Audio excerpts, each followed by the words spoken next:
Hi. Okay, so our strategy podcast again, and this time I'd like to use an example we had last week in our conversations with change makers with Moacir Bittencourt. Moacir, it's long time professional with NGOs that has worked with childhood and specifically with the problem with bullying. So he designed a campaign. So I like to use that example in order to see how the strategy works. But as I explained before, the example also is useful for a computer service company or any service or product industry because it reflects how you move from dimension one and how you get some initial investment to dimension two, where you really grow and you understand that in order to grow, you may not need to own all the steps and all the operations throughout the different levels. You can, and then you move to dimension three, and then that's really where the scaling comes. So let me give you an idea of what I'm talking about and give you the example that Moacir brought in this meeting that we had last week. And please remember that all the concepts that I share with you here are in my book, Partnerships and Networks. And you can find it on my online store. If you would like it delivered in paper, write me a note, max@maxbrand.net, and we'll figure out the cost of shipping, but no problem. So, in any event, so what Moacir shared with us last week was very interesting because I asked him, he won some prizes for this campaign, right? So it was a very good campaign.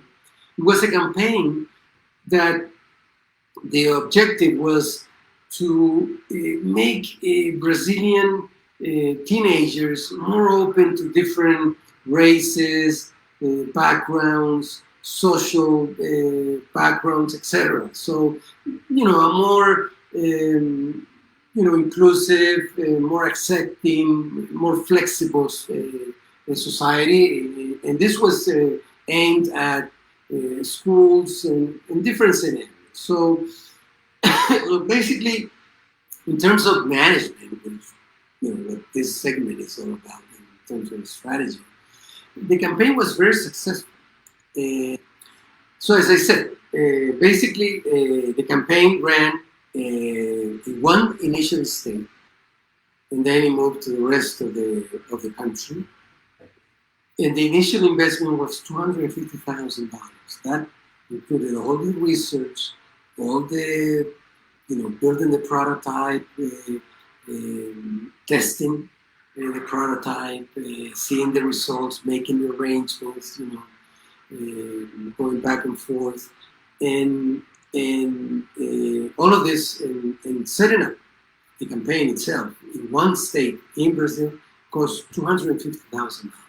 Now, the aim, moving along our strategy model, was to, on dimension two, to ask for the government for an investment, which would triple or quadruple the initial investment, right? So there you have some kind of cost recovery, because you're saying, okay, so if I'm reaching, let's say, 100,000 clients or people that are going to benefit with this service, well, then I can reach to 500,000 with an investment from another partner who cares. Remember, in dimension two, we evaluate market systems. What's happening with market systems? So is it that kids are getting bullied because parents are not reading enough? That could be one.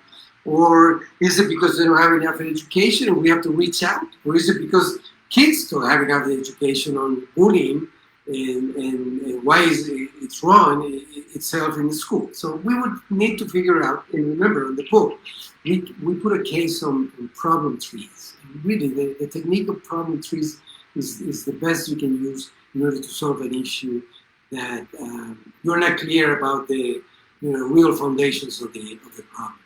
So in this case, the campaign was designed with specialists. Once they understood, once Moacir understood the issue and the problem, they all saw the impact, but they didn't know the roots. So once they did that, they hired the consultants, they hired the specialists, they did all the video making or the campaigning or the actual activities that were involved.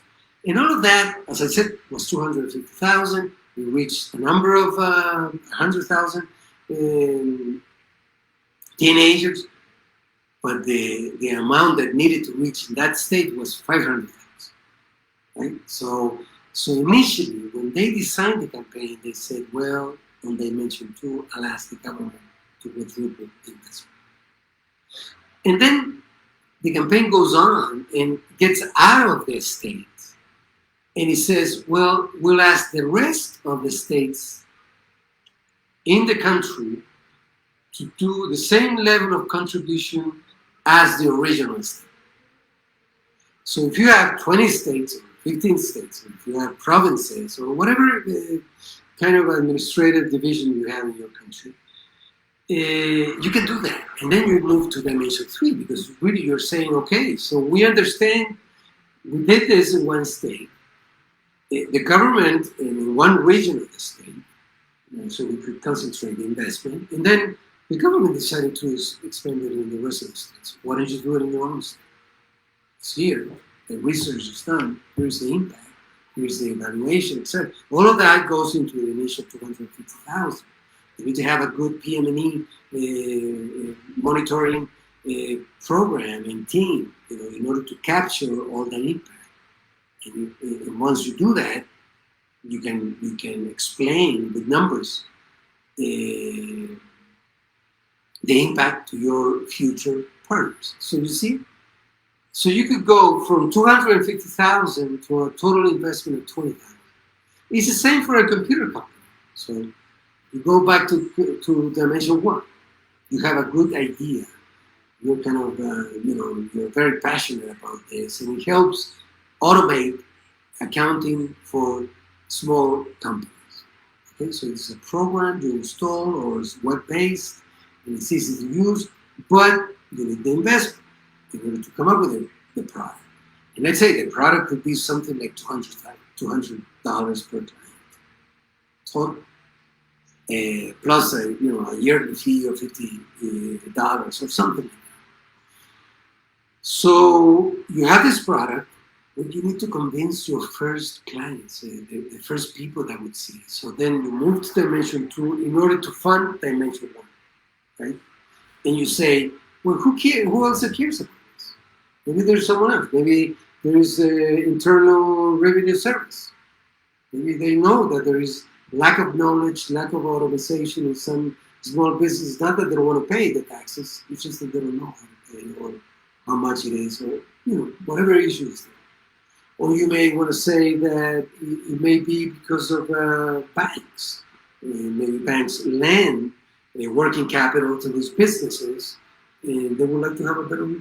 Okay, so you could approach those and say, okay, for instance, in the case of a bank, the bank could offer to certain clients that haven't had issues a service, a mandatory service, in order to have this service. To pay for this service, it will be part of the quota they pay at the bank, in order to have their accounts clear. It could be that. It could also be a service the bank itself offers. So it could be, there's different ways of it. We will need to look at that. But a bank would be also someone else. So you could come up with a group of people who cares, who need this solution, not only the final client, not only the beneficiary, but someone else.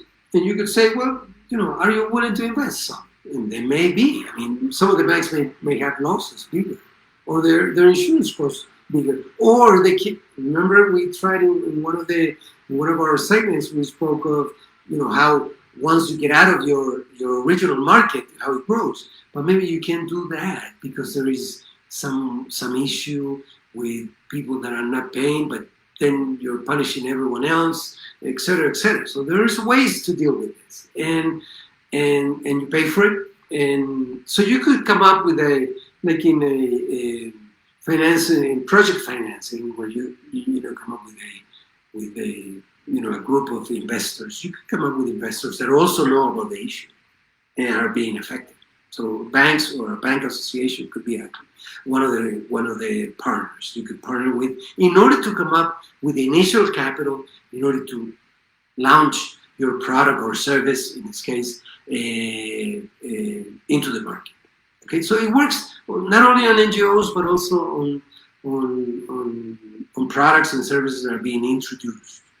Right? So these are products and services that somehow were not present or were present in a different way before, and we're introducing them now.